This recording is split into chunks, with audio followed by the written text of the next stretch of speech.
আসসালামু আলাইকুম রহমতুল্লাহ।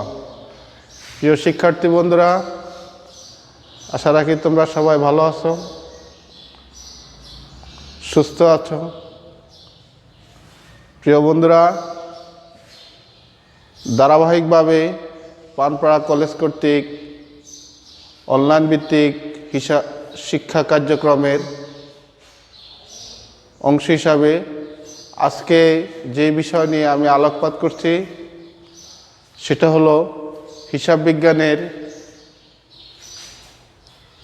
লেনদেনের উপর হিসাব সমীকরণের প্রভাব। প্রিয় বন্ধুরা, আশা রাখি ইতিমধ্যে তোমরা সবাই বই কিনেছ। যদি বই কিনে থাকো তাহলে আমার সাথে তোমরা অবশ্যই, আমি যখন ক্লাসে নেব, তোমরা বই, কাগজ, কলম নিয়ে তোমরা অবশ্যই আমাকে ফলো করবা, বোর্ডের প্রশ্ন ফলো করবা এবং আমরা যেভাবে সমাধান করি তা গভীর মনোযোগ দিয়ে লক্ষ্য রাখবা। প্রিয় বন্ধুরা, ইতিমধ্যেই আমরা লেনদেনের উপর ক্লাস নিয়েছি। তার এই ধারাবাহিকতায় আজকে আমরা যে বিষয়টি নিয়ে আলোকপাত করব সেটা হলো একাদশ শ্রেণীর হিসাব বিজ্ঞান প্রথম পত্রের হিসাব সমীকরণের উপর লেনদেনের প্রভাব। তোমাদের বইতে 37 পৃষ্ঠায় হিসাব সমীকরণের উপর লেনদেনের প্রভাব সম্পর্কে বিস্তারিত আলোচনা করা হয়েছে। আমি আশা রাখি তোমরা আমার সাথে বই খুলবে এবং এখানে যা লেখা আছে সূত্রগুলো পড়ে নিবে। তারপরেও তোমাদের সুবিধার্থে যারা বই কেনো নেই তাদের জন্য আমি 38 পৃষ্ঠায় তোমাদের জন্য যে প্রশ্নটি দেওয়া আছে সেই প্রশ্নটি আমি বোর্ডে উপস্থাপন করছি, লিখে দিয়েছি। আশা রাখি তোমরা আমার সঙ্গে সঙ্গে তোমরা নিজেরা খাতায় লিখে নিবে।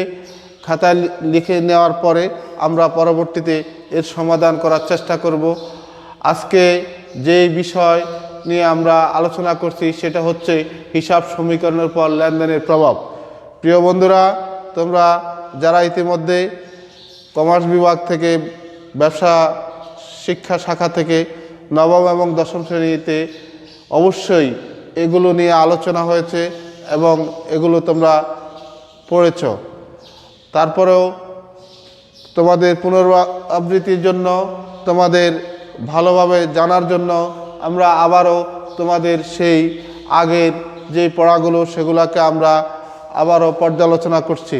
প্রিয় বন্ধুরা, আজকের যে প্রশ্নটি সেটি হলো, জনাব প্রত্যয় সিএ পাশ করার পর মার্চ 2017 সালে একটি নিরীক্ষা প্রোগ্রাম চালু করেন। মার্চ মাসে প্রত্যয়ের লেনদেনগুলো নিম্নরূপ: মার্চ 1 তারিখ নিরীক্ষা পেশায় বিনিয়োগ 1 লক্ষ টাকা। মার্চ 3 তারিখ মার্চ মাসের অফিস ভাড়া পরিশোধ 3000 টাকা। মার্চ 5 তারিখ ধারে আসবাবপত্র ক্রয় 50,000 টাকা। মার্চ 9 তারিখ মক্কেলকে নগদে সেবা প্রদান 12,000 টাকা। মার্চ 12 তারিখ অফিস কর্মচারীদের বেতন পরিশোধ 4,000 টাকা। মার্চ 18 তারিখ ব্যাংক থেকে ঋণ নেওয়া হলো 40,000 টাকা। মার্চ 22 তারিখ মক্কেলকে ধারের সেবা প্রদান 4,000 টাকা। মার্চ 25 তারিখ বাকিতে কৃত আসবাবপত্রের জন্য মূল্য পরিশোধ 20,000 টাকা। মার্চ 30 ব্যক্তিগত প্রয়োজনে উত্তোলন 6,000 টাকা। প্রিয় বন্ধুরা, তোমরা অবশ্যই আমার এই প্রশ্নটা তোমাদের খাতায় লিখবে এবং আমার সঙ্গে সঙ্গে তোমরা প্রশ্নগুলো লিখে নিবে। এবং এখানে প্রশ্ন যেটি আসছে সেটা হলো, জনাব প্রত্যয়ের 2017 সালের মার্চ মাসের লেনদেনসমূহ হিসাব সমীকরণের উপাদানসমূহতে যে প্রভাব বিস্তার করেছে তা বর্ণনা করো। প্রিয় বন্ধুরা, তোমরা ইতিমধ্যে লেনদেন সম্পর্কে জেনেছ। লেনদেন কি, লেনদেনের প্রকৃতি কি এবং লেনদেনের কয়টি পক্ষ থাকে সেগুলো আমরা ইতিমধ্যে আলোচনা করেছি। আজকে যেই বিষয়গুলো জানলে তোমরা অবশ্যই আজকের এই যে প্রশ্নটি আছে সেটির উত্তর পাবে। সেটি হলো, তোমাদের বইতে 37 পৃষ্ঠায় যে লেখা আছে সূত্রগুলো। 1 নম্বর সূত্র তোমরা আমার সঙ্গে সঙ্গে লিখে নাও। আমি বলছি, মোট সম্পত্তি বৃদ্ধি পেলে মোট দায় বা মালিকানা শর্ত বৃদ্ধি পাবে। 2, মোট সম্পদ হ্রাস পেলে মোট দায় বা মালিকানা শর্ত হ্রাস পাবে। 3, একটি সম্পদ বৃদ্ধি পেলে অপর সম্পদ হ্রাস পাবে। 4, মালিকানা সত্ত্ব বৃদ্ধি পেলে মোট দায় কমবে বা হ্রাস পাবে। 5, মালিকানা সত্ত্ব হ্রাস পেলে মোট দায় বৃদ্ধি পাবে। 6, আয় বৃদ্ধি পেলে মালিকানা সত্ত্ব বৃদ্ধি পাবে। 7, খরচ বৃদ্ধি পেলে মালিকানা সত্ত্ব হ্রাস পাবে। আশা করি তোমরা তোমাদের বইয়ের 37 পৃষ্ঠায় 1 থেকে 7 নম্বর পর্যন্ত এই সূত্রগুলো খাতায় লিখে নেবে এবং পরবর্তীতে প্রশ্নের সমাধান করার জন্য এটি অত্যন্ত গুরুত্বপূর্ণ ভূমিকা পালন করবে।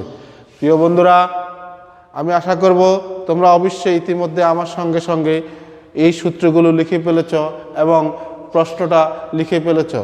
তোমাদের জ্ঞাতার্থে জানাতে চাই, আমাদের শিক্ষা কার্যক্রম ইতিমধ্যে প্রায় 4 মাস অতিবাহিত হয়ে গিয়েছে। তোমরা বই সংগ্রহ করবে। বই সংগ্রহ করার পর আমরা যেভাবে অনলাইনে ক্লাসগুলো নিচ্ছি, আমাদের সেই ক্লাসগুলোকে তোমরা অবশ্যই ফলো করবে এবং এই অনলাইন ভিত্তিক ক্লাস থেকে আগামী পরীক্ষার জন্য তোমাদেরকে যে সিলেবাস এবং সাজেশন আকারে যেটি দেওয়া হবে, এই প্রশ্নগুলো থেকেই, যেগুলো আমরা বোর্ডে করাচ্ছি এখন, সেখান থেকে প্রশ্ন আসবে পরীক্ষাতে এবং এই প্রশ্নগুলোর উত্তর তোমাকে অবশ্যই দিতে হবে এবং তোমরা সেগুলো জানতে হবে। আশা করি তোমরা আমাদের ক্লাসগুলোকে যদি ফলো করো তাহলে তোমরা উপকৃত হবে। তবে সবচেয়ে জরুরি সেটি হলো তোমাদেরকে অবশ্যই বই কিনতে হবে। প্রিয় বন্ধুরা, চলে আসি আজকের প্রশ্নটির সমাধানে। তোমরা অবশ্যই প্রশ্নটি পড়েছ। প্রশ্নটার মধ্যে যেটা জনাব প্রত্যয়ে 2017 সালের মার্চ মাসের লেনদেনসমূহ হিসাব সমীকরণের উপাদানসমূহ যে প্রভাব বিস্তার করেছে তা বর্ণনা করা। প্রিয় বন্ধুরা, কোনো একটি লেনদেনের দুটি পক্ষ, সেটা দুটি পক্ষ, কেউ একটি পক্ষ সুবিধা দিবে, আরেকটি পক্ষ সুবিধা নেবে, এই কথাগুলো আমরা ইতিমধ্যেই বলেছি। আজকের প্রশ্নের প্রেক্ষাপটে আমরা এর সমাধান খুঁজে বের করার জন্য চেষ্টা করতেছি। প্রিয় বন্ধুরা, তোমরা বোর্ডে লক্ষ্য করো, আমাদের প্রশ্ন লেখা আছে জনাব প্রত্যয়ে 2017 সালের মার্চ মাসের লেনদেন সমূহের উপর হিসাব সমীকরণের প্রভাব। এটি আমাদেরকে সমাধান করার জন্য বলা হয়েছে। আমরা সমাধান করছি। এখানে আমাদেরকে প্রথমেই যেটি করতে হবে, আমাদেরকে একটি চক উপস্থাপন করতে হবে।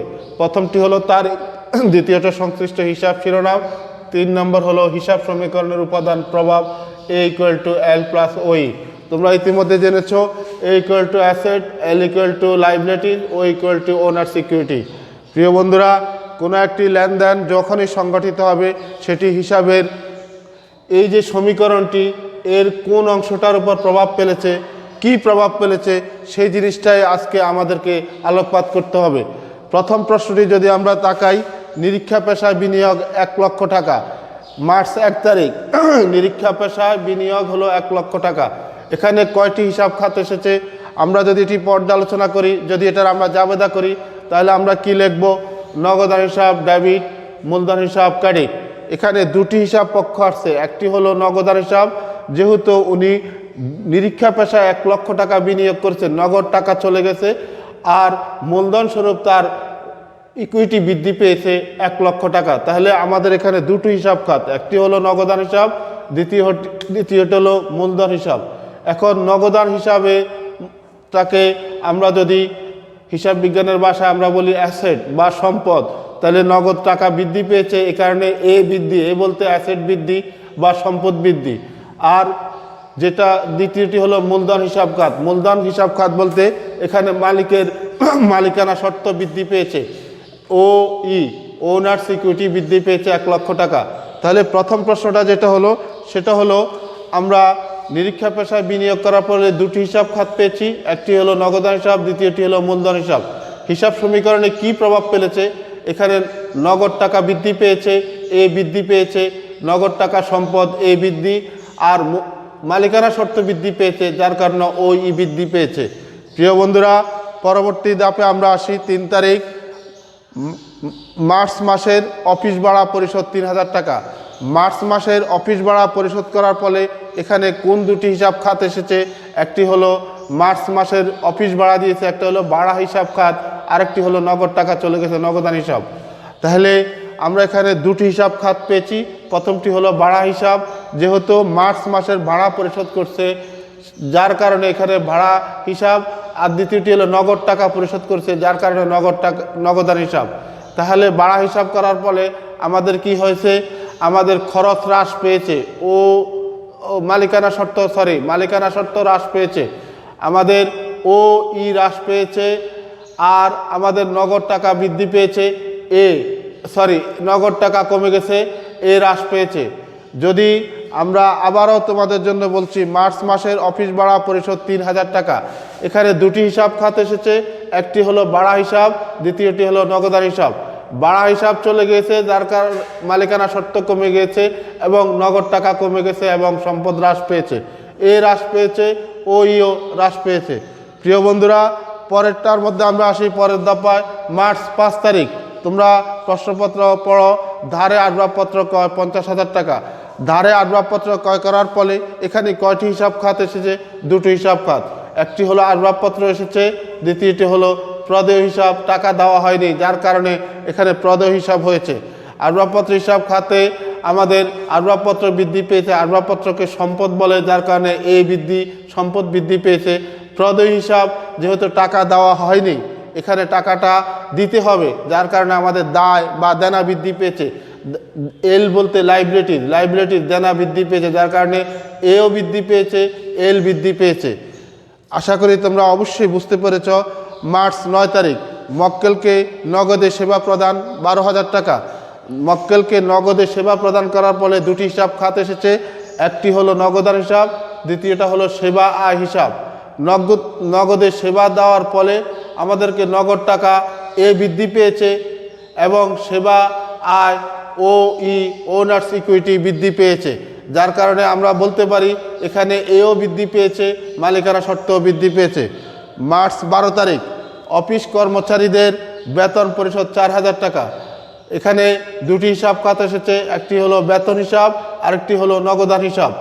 এখানে বেতন হিসাবে যেহেতু আমরা টাকা পরিশোধ করেছি, যার কারণে মালিকানা শর্ত হ্রাস পেয়েছে, হ্রাস পেয়েছে এবং নগদান হিসাব নগদ টাকা চলে গেছে এবং নগদ টাকা চলে যাওয়ার ফলে আমাদের সম্পদ কমে গেছে, হ্রাস পেয়েছে।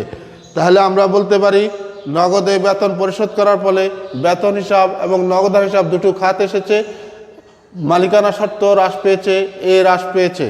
প্রিয় বন্ধুরা, পরবর্তী ধাপ মার্চ 18 তারিখ ব্যাংক থেকে ঋণ নেওয়া হলো 40,000 টাকা। ব্যাংক থেকে ঋণ নেওয়ার ফলে এখানে কয়টি হিসাব খাত এসেছে? দুটো। একটি হলো ব্যাংক হিসাব, আরেকটি হলো ব্যাংক ঋণ হিসাব। ব্যাংক হিসাব এবং ব্যাংক ঋণ হিসাব। ব্যাংক হিসাবে আমাদের টাকা বৃদ্ধি পেয়েছে ঋণ নেওয়ার ফলে, যার কারণে নগদ টাকা এসেছে, আমাদের বৃদ্ধি পেয়েছে এবং ব্যাংক থেকে যেহেতু আমরা দেনা করেছি, দায় করেছি, ঋণ করেছি, যার কারণে আমাদের বা লাইবিলিটিস দেনা বৃদ্ধি পেয়েছে। আশা রাখি তোমরা সবাই বুঝতে পেরেছ। প্রিয় বন্ধুরা, পরবর্তী ধাপ হলো মার্চ 22 তারিখ। মার্চ 22 তারিখ মক্কেলকে ধারে সেবা প্রদান 4,000 টাকা। মক্কেলকে ধারে সেবা প্রদান করার ফলে আমরা নগদ টাকা পাইনি, তাইলে আমাদের এখানে একটি হিসাব খাত এসেছে, সেটি হলো প্রাপ্য হিসাব বা দানাদার হিসাব। তাহলে আমাদের প্রাপ্য হিসাব যেহেতু এটা সম্পত্তি, বৃদ্ধি পেয়েছে, সেবা আয় হিসাব আমাদের বৃদ্ধি পেয়েছে, মালিকানা শর্ত বৃদ্ধি পেয়েছে। পরবর্তী ধাপ মার্চ 25 তারিখ বাকিতে কৃত আসবাবপত্রের মূল্য পরিশোধ 20,000 টাকা। আমরা মার্চ 5 তারিখের মধ্যে যদি আমরা খেয়াল করি, আমরা বাকিতে আসবাবপত্র কিনেছিলাম 50,000 টাকা। তার মধ্যে থেকে এখন 25 তারিখে এসে পরিশোধ করা হলো 20,000 টাকা, যার কারণে আমাদের নগদ টাকা কমে গেছে এবং আমাদের দেনাও 20,000 টাকা কমে গেছে, যার কারণে আমাদের এখানে দুটি হিসাব খাত এসেছে। একটি হলো প্রদেয় হিসাব। প্রদেয় হিসাব হ্রাস পেয়েছে, মানে দেনা কমে গেছে। আগে ছিল দেনা 50,000 টাকা, সেখান থেকে 20,000 টাকা কমে গেছে, দেনা হ্রাস পেয়েছে, দায় হ্রাস পেয়েছে। আর আরেকটি হিসাব খাত, সেটা হলো নগদান হিসাব, নগদ টাকা কমে গেছে, যার কারণে আমাদের হ্রাস পেয়েছে। তাহলে বাকিতে কৃত আসবাবপত্র পরিশোধ করার ফলে আমাদের এখানে যেই ঘটনাটি ঘটেছে, সেটি হলো আমাদের দেনার পরিমাণ হ্রাস পেয়েছে এবং আমাদের সম্পদ পরিমাণও হ্রাস পেয়েছে, নগদ টাকা কমে গেছে। প্রিয় বন্ধুরা, সর্বশেষ যে আইটেমটি, সেটি হলো ব্যক্তিগত প্রয়োজনে উত্তোলন 6,000 টাকা। তোমরা ইতিমধ্যে নবম এবং দশম শ্রেণীতে এই আইটেমটি করেছ। ব্যক্তিগত প্রয়োজনে উত্তোলন করলে যেটি যাবে দেখা, যে দুটি হিসাব খাত আসে, একটি হলো উত্তোলন হিসাব, আরেকটি হলো নগদান হিসাব। এখানে উত্তোলন করার ফলে আমাদের মালিকানা সত্ত্ব হ্রাস পেয়েছে, কমে গিয়েছে এবং নগদ টাকা যেহেতু আমাদের খরচ হয়ে গেছে সেখানে হ্রাস পেয়েছে, আমাদের সম্পদ কমে গেছে। প্রিয় বন্ধুরা, আশা রাখি তোমরা অবশ্যই আজকে যেই সমাধানটি করানি হলো এটি অত্যন্ত মনোযোগ সহকারে খাতায় লিখবে, পড়বে এবং বুঝতে পারবে। এবং পরবর্তীতে যদি তোমাদের কোনো সমস্যা থাকে তোমরা অবশ্যই আমার সাথে ব্যক্তিগতভাবে আলোচনা করতে পারো। আমার ফোন নম্বরটাও তোমাদের কাছে দিয়ে দিলাম, 0185787168 সিরাজ স্যার। যদি কোনো সমস্যা তোমরা মনে করো আমার কাছে অবশ্যই ফোন দিবা, আমি চেষ্টা করব সেটা সমাধান করে দেওয়ার জন্য। তোমরা যেখানেই থাকো ভালো থাকো, সুস্থ থাকো, নিরাপদে থাকো, সবাই অবশ্যই মাস্ক ব্যবহার করবে এই আশা ব্যক্ত করে আজকের ক্লাস এখানে শেষ করছি। আল্লাহ হাফেজ।